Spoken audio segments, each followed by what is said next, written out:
सभापती महोदय, बऱ्याचशा सदस्यांच्या सूचना या बऱ्यापैकी एकत्र कॉमन होत्या आणि त्यामुळे निश्चित प्रकारे अध्यक्ष सभापती महोदय, मगाशी मी सदाभाऊ खोत असतील, भारतीय साहेब असतील, आमच्या निलंबत आमच्या महिला भगिनी भावनाताई, सगळ्याच महिला भगिनींनी खूप चांगल्या सूचना महिलांविषयी एक वेगळ्या प्रकारची भावना व्यक्त केली।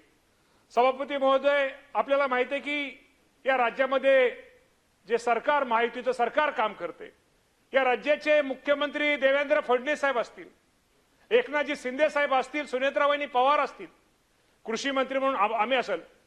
आम्ही सुद्धा सगळेजण सभापती महोदय शेतकऱ्याची मुलं आहेत आणि शेतकऱ्यांची मुलं आज जरी मुख्यमंत्री राज्याचे मुख्यमंत्री जरी असले, ते जरी नागपुरामध्ये असले, तेही एक शेतकरी आहेत। त्यांनी स्वतः गायीच्या धार काढण्यापासून या राज्याच्या मुख्यमंत्र्यांनी सभापती महोदय काम केलेलं आहे। एकनाथजी शिंदे साहेबांची आपल्याला माहिती, त्यांची पण चांगल्या प्रकारची शेती आहे, आजही ते शेतामध्ये रपतात, शेतीमध्ये त्यांना शेतीविषयी अडचणी माहिती आहेत। या राज्याचे उपमुख्यमंत्री सुनेत्राबाई पवार आज जरी त्या महिला उपमुख्यमंत्री असल्यात, आजही मी तुम्हाला प्रामाणिकपणे सांगतो अध्यक्ष सभापती महोदय,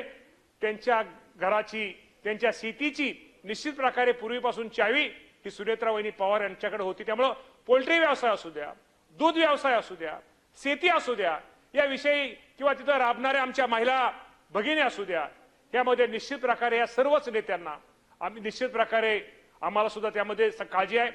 बच्चूभाऊ, शेवटी आम्ही पण शेतकऱ्याची मुलं आहोत, आम्ही पण बांधावरती जाऊन शेती करणारी माणसं, आम्ही पण शेतकरी आहोत। शेतकऱ्यांचं दुःख काय, शेतकरी शेतीमध्ये काम करणाऱ्या महिला आमच्या मजूर त्यांचं दुःख काय, आमच्या पोल्ट्रीमध्ये काम करणाऱ्या महिलांचं दुःख काय, आमच्या दूध गाई गोट्यावरती असणाऱ्या महिलांचं दुःख काय, आमच्या इथं काय आमचे राणे साहेब आहेत, मासेमारी करणाऱ्या महिलांचं दुःख काय, निश्चित प्रकारे या महिलांचं दुःख काय याची जाण सभापती महोदय आम्हा सर्वांना आहे। त्यांचे प्रश्न काय आहेत, अडचणी काय आहेत, त्यांना काय मदत केली पाहिजे, सरकारने काय सहकार्य केलं पाहिजे, या बाबतीमध्ये राज्याचे मुख्यमंत्री असतील, दोन्ही उपमुख्यमंत्री असतील, कृषी मंत्री किंवा आमचे सगळे मंत्रिमंडळाचे सहकार्य की आमची या शेतकऱ्यांविषयी एक वेगळ्या प्रकारची आमची सगळ्यांची त्यांना पाठिंबा असतो।